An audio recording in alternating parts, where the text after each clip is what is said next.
Hello বন্ধুরা, কেমন আছো সবাই? আশা করি সবাই ভালো আছো। তো তোমাদের সঙ্গে শেয়ার করতে চলে এলাম একটা নতুন রেসিপি নিয়ে।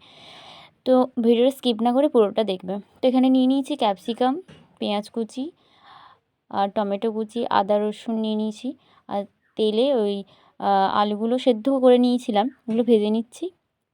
তারপর তেলে পেঁয়াজ কুচি দিয়ে পেঁয়াজগুলো বাদামি করে ভেজে নেব। তারপরে ওখানে পেঁয়াজগুলো বাদামি হয়ে গেলে ওখানে একটু আদা রসুনের পেস্ট আর টমেটোর পেস্ট দিয়ে দেব। তারপরে ধনে গুঁড়ো আর লঙ্কার গুঁড়ো দিয়ে সামান্য জল দিয়ে নেড়েচেড়ে নেব ভালোভাবে। তারপরে ওখানে একটু চিনি দিয়ে দেব সামান্য। তারপর ক্যাপসিকামগুলো দিয়ে দেব। তারপরে সিদ্ধ করা আলুগুলো দিয়ে দেব। তারপরে একটু জল ঢেলে নেব। সেদ্ধ হয়ে গেলে ওটাকে নামিয়ে নেব। আর এদিকে বাটিতে ডিমের সঙ্গে পেঁয়াজ কুচি, লঙ্কা কুচি, লঙ্কার গুঁড়ো দিয়ে দিচ্ছি, হলুদ গুঁড়ো এবং লবণ দিয়ে বাড়িতে বানিয়ে রাখা ব্রেড ক্রাম্বস দিয়ে ভালোভাবে গুলিয়ে নেব।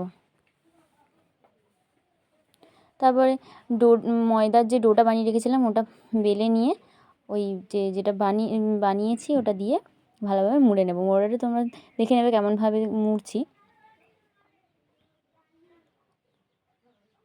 তো তারপরে তেলে এটা লাল লালভাবে ভেজে নেব।